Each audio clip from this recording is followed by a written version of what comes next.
اعوذ باللہ من الشیطان الرجیم بسم اللہ الرحمن الرحیم من يهده اللہ فلا مضل له ومن يضلله فلا هادی له ان اصدق الحدیث کتاب اللہ واحسن الهدی هدی محمد وشر الأمور محدثاتها وكل محدثة بدعة وكل بدعة ضلالة وكل ضلالة في النار. وقال الله تعالى ومن يضلل الله فما له من هاد ومن يهد الله فما له من مضل أليس الله بعزيز ذي انتقام. وقال الله تعالى إن الله يأمركم بالعدل والإحسان وإيتاء ذي القربى وينهى عن الفحشاء والمنكر والبغي يعظكم لعلكم تذكرون. وقال الله تعالى واعتصموا بحبل الله جميعا ولا تفرقوا واذكروا نعمة الله عليكم إذ كنتم أعداء فألف بين قلوبكم فأصبحتم بنعمته إخوانا. وقال الله تعالى في مقام آخر إن الله وملائكته يصلون على النبي يا أيها الذين آمنوا صلوا عليه وسلموا تسليما. اللهم صل وسلم على سيدنا محمد وعلى آل محمد وعلى أصحاب محمد وعلى كل مسلمين والمسلمات وعلى كل مؤمنين والمؤمنات. ربنا إننا سمعنا مناديا ينادي للإيمان أن آمنوا بربكم فآمنا ربنا فاغفر لنا ذنوبنا وكفر عنا سيئاتنا وتوفنا مع الأبرار. ربنا إنك جامع الناس ليوم لا ريب فيه سبحانك فقنا عذاب النار.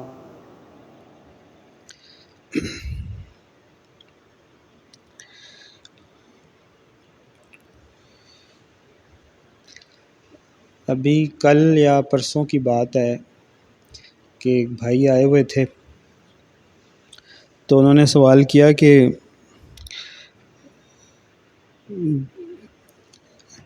احادیث کو بھی پڑھنے کی کوشش کی ہے، ہسٹری کو بھی پڑھا ہے اور مختلف ریسرچرز کا بھی پوائنٹ آف ویو دیکھا ہے، لیکن ایک بات سمجھ میں نہیں آئی کہ کیا مسجد اقصیٰ کو شہید کر دیا جائے گا واقعی یا یہ کام نہیں ہو سکے گا. تو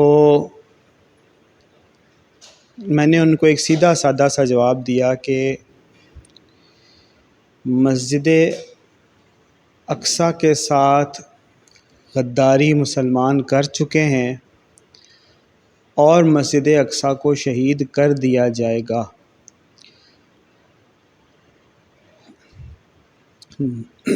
نعوذ باللہ من ذالک.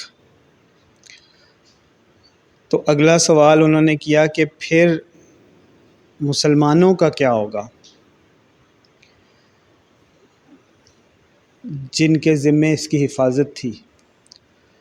تو ہم کچھ پھل کھا رہے تھے تو میرے سامنے پھل کاٹنے والی چھری پڑی تھی اتنی بڑی سی. تو میں نے ان سے یہ کہا کہ اگر میں اپنا چھوٹا بچہ آپ کے حوالے کر کے جاؤں، دوست سمجھ کے، ساتھی سمجھ کے، ٹرسٹ کر کے، اور جب واپس آؤں تو نعوذ باللہ اللہ نہ کرے اسے کچھ ہوا ہو، تو پھر یہ سامنے پڑی ہوئی چھری مجھے چھوٹی لگے گی. میرا جو بس چلے گا میں آپ کے ساتھ کروں گا. اگر دشمن ہوتے تو بھی کرتا، لیکن اگر ٹرسٹ کر کے چھوڑ کے گیا ہوں، اعتبار کر کے چھوڑ کے گیا ہوں، دوست سمجھ کے چھوڑ کے گیا ہوں، پھر کیا ہے تو پھر بڑھ کے کروں گا، اس سے بھی زیادہ کروں گا۔ تو میں تو ایک انسان ہوں، میرے تو اختیار میں اتنا کچھ ہی ہے، لیکن اللہ تو بڑا، ان اللہ علی کل شیء قدیر ہے، وہ تو سب کچھ کر سکتا ہے، اور وہ تو بہت بہت غیرت مند ہے۔ وہ ایسے بے وفاؤں کو، ایسے نافرمانوں کو، ایسے ناہنجاروں کو پھر چھوڑے گا نہیں، اور مسجد اقصیٰ سے غداری کرنے والوں کے ساتھ اللہ تعالیٰ نے سختی کا معاملہ تو شروع کر دیا ہے۔ انہوں نے یہ سمجھا تھا کہ ہم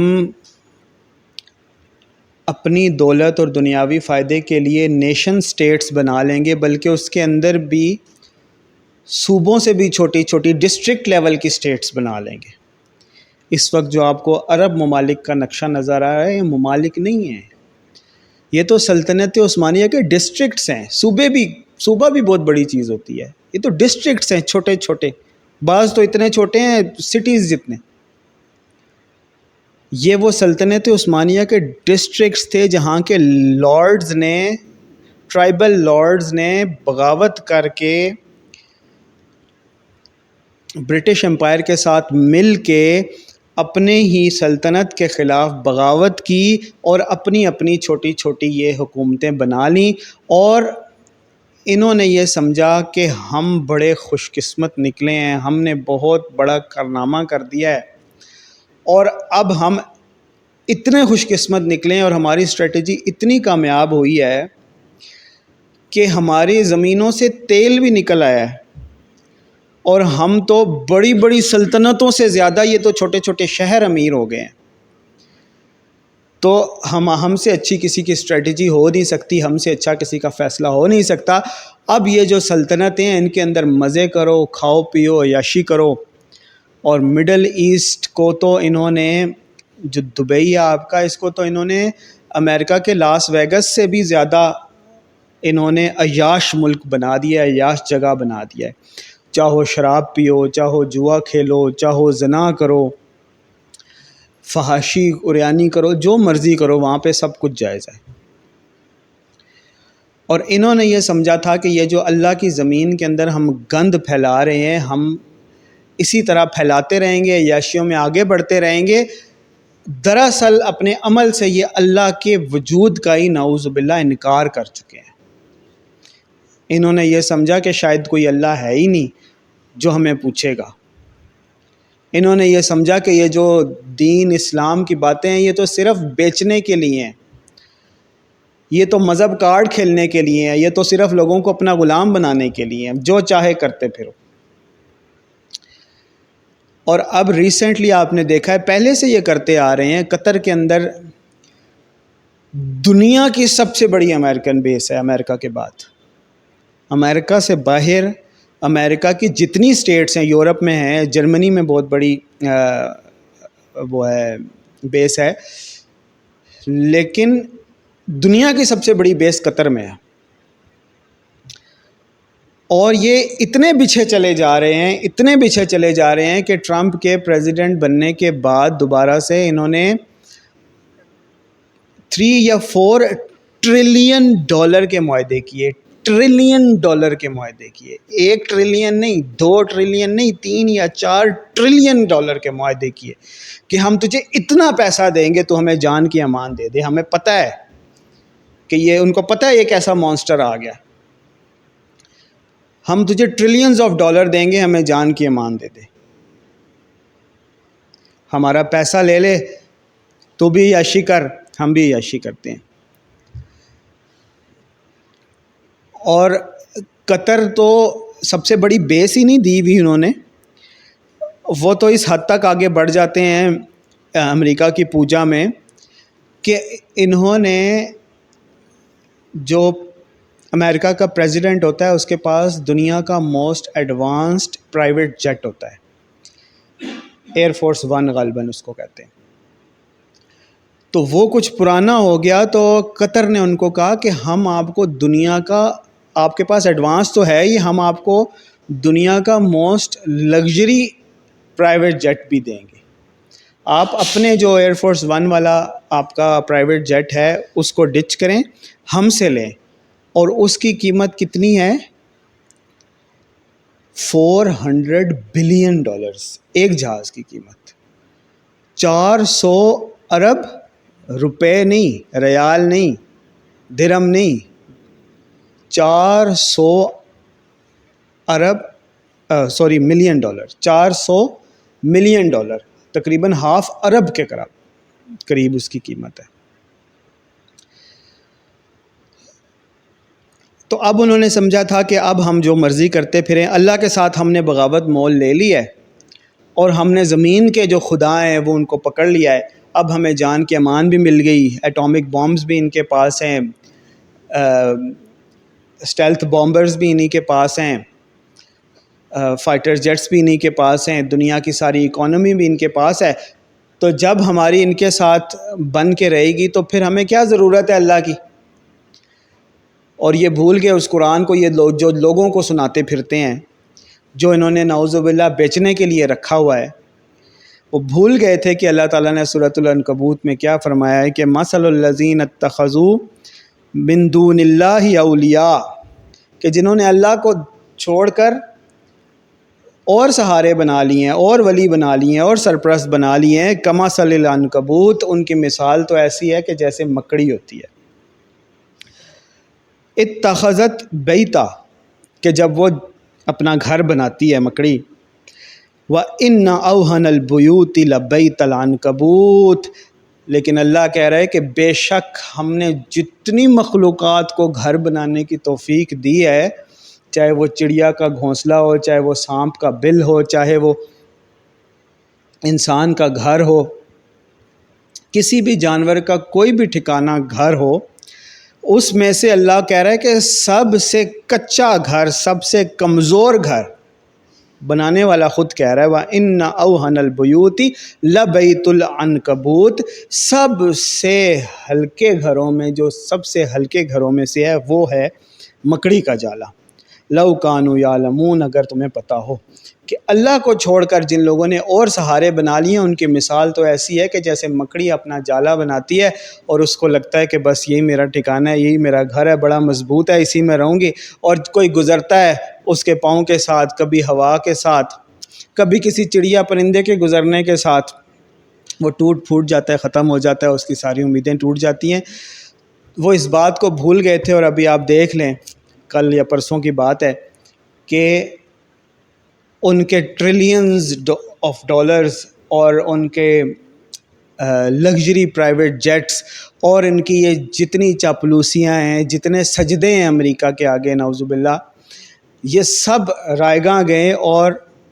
اسرائیل نے قطر کے اوپر ڈائریکٹ حملہ کر دیا. اور اللہ تعالیٰ کے غصے میں سے غصہ، اللہ تعالیٰ کی ناراضگیوں میں سے ایک ناراضگی یہ بھی ہے کہ وہ دشمن کو مسلط کر دیتا ہے، اور اللہ کی ناراضگیوں میں سے ایک ناراضگی یہ بھی ہے کہ وہ اندر سے ٹوٹ پھوٹ کا شکار کر دیتا ہے، آپس میں توڑ دیتا ہے، آپس میں لڑائی کروا دیتا ہے.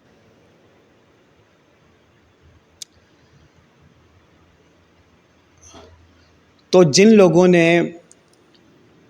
اللہ کی دی ہوئی امانت، مسجد اقصیٰ تو ہم ایک ایگزامپل کے لیے کہتے ہیں، سمجھانے کے لیے کہتے ہیں کہ وہ ہمیں سامنے ایک یادگار، ایک مونیومنٹ، ایک نشانی، ایک اللہ کے شعائر میں سے ایک شعار، اللہ کے گھروں میں سے ایک گھر وہ نظر آتا ہے سامنے. اصل بغاوت اللہ کی رسی کو چھوڑنا ہوتا ہے. جب آپ اللہ کی رسی کو چھوڑ دیتے ہیں، وَاعْتَصِمُوا بِحَبْلِ اللَّهِ جَمِيعًا وَلَا تَفَرَّقُوا، فرقے فرقے ہو جاتے ہیں، مرکز سے ادھر ادھر جانے لگ جاتے ہیں، بھیڑ بکریوں کی طرح ادھر ادھر بکھرنے لگ جاتے ہیں، تو بھیڑیا ایک ایک کر کے بھیڑ بکریوں کو اچکنے لگ جاتا ہے. اور رسول اللہ صلی اللہ علیہ وسلم کے فرمان کے مطابق الجماع یا اللہ کی رسی، یہ الجماع جو ہوتی ہے یہ اللہ کی رسی ہے، اور انسان جب اس کو اپنے گلے سے اتار کر پھینک دیتا ہے تو وہ اللہ کے دین کو نکال دیتا ہے اپنے اندر سے، کفر پہ آ جاتا ہے، اور جب کفر پہ آ جاتا ہے تو کافروں کے ساتھ اللہ تعالیٰ کی مدد کا وعدہ نہیں ہے، یہ مومنوں کے ساتھ اللہ تعالیٰ کی مدد کا وعدہ ہے کہ یہ یہود اور یہ نصارہ یہ تمہارے اوپر غالب نہیں آ سکتے۔ تو جن لوگوں کے اوپر غالب آ رہے ہیں وہ تو اللہ کی رسی کو چھوڑ چکے، وہ تو اللہ کے دین سے پھر چکے، انہوں نے اپنی خواہش نفس کو اپنا خدا بنا لیا تھا، پھر اس کے بعد انہوں نے دنیاوی خدا بنا لیے۔ ہر دور میں انسان مختلف قسم کے بتوں کی پوجا کرتا رہا ہے، اور ہر دور کا شرک مختلف ہوتا ہے۔ انسان بار بار بتوں کی پوجا کرتے رہے، لیکن انسانوں نے بار بار زمینی خداؤں کی پوجا بھی کی ہے۔ انسانوں نے بار بار فرعونوں کے آگے بھی سجدے کیے ہیں،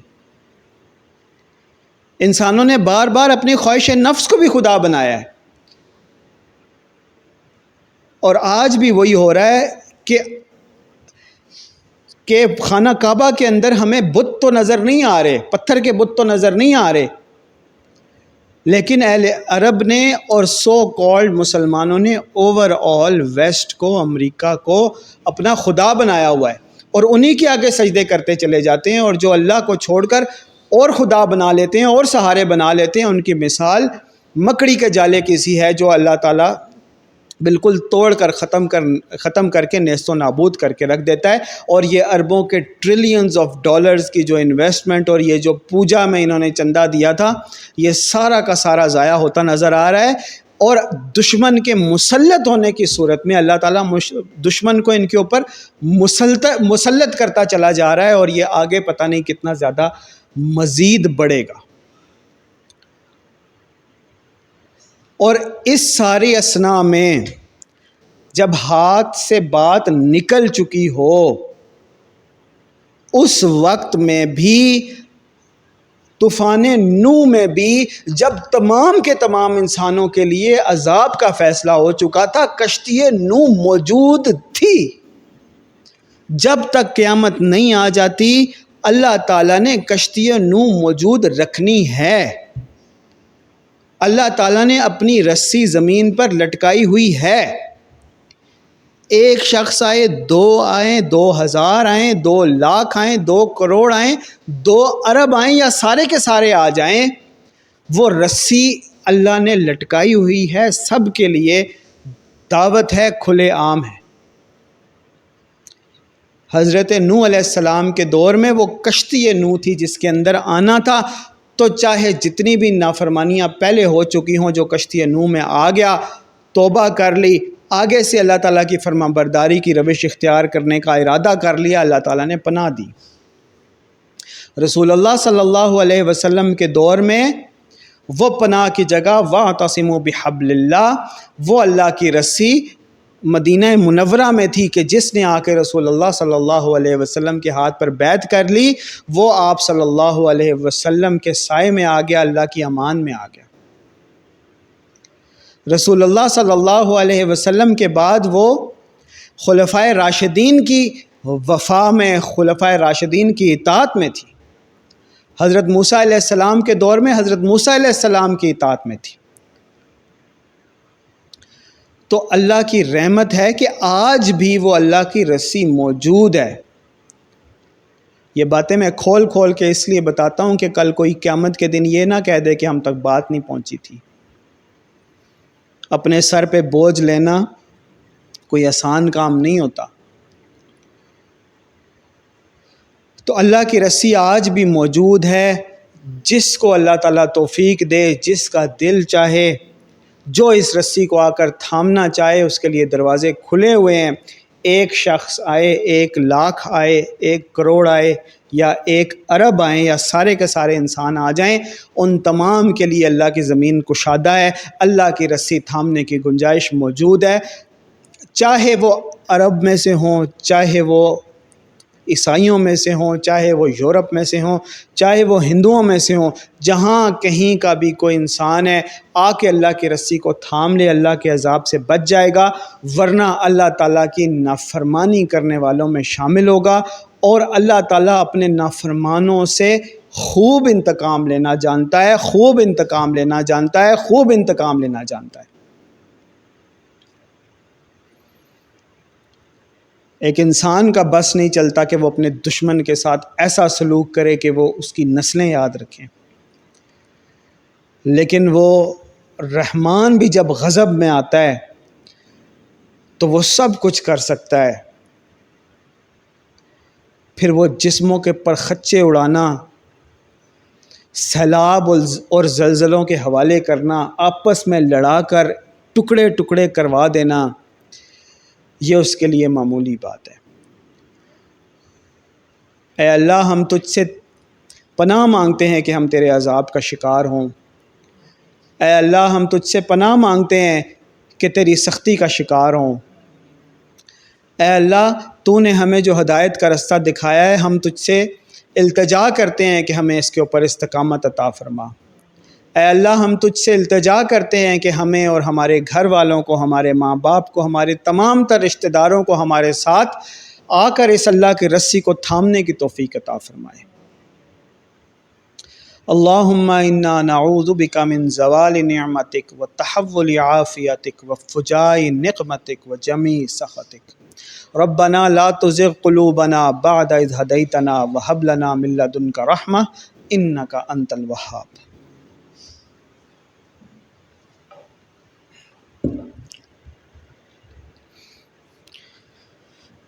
اعوذ باللہ من الشیطان الرجیم، بسم اللہ الرحمن الرحیم۔ الحمد للہ وسلام علی عبادہ الذین اصطفیٰ۔ الحمد للہ الذی لم يتخذ ولدا ولم یکن له شریک فی الملک۔ الحمد للہ الذی له ما فی السماوات وما فی الارض وله الحمد فی الآخرة وهو الحکیم الخبیر۔ الحمد للہ الذی خلق السماوات والارض وجعل الظلمات والنور ثم الذین کفروا بربهم يعدلون۔ الحمد للہ فاطر السماوات والارض جاعل الملائکة رسلا اولی اجنحة مثنى وثلاث ورباع یزید فی الخلق ما یشاء ان اللہ علی کل شیء قدیر۔ الحمد للہ الذی انزل علی عبده الکتاب ولم یجعل له عوجا۔ الحمد للہ الذی ہدانا لہذا وما كنا لنہتدی لولا ان ہدانا اللہ۔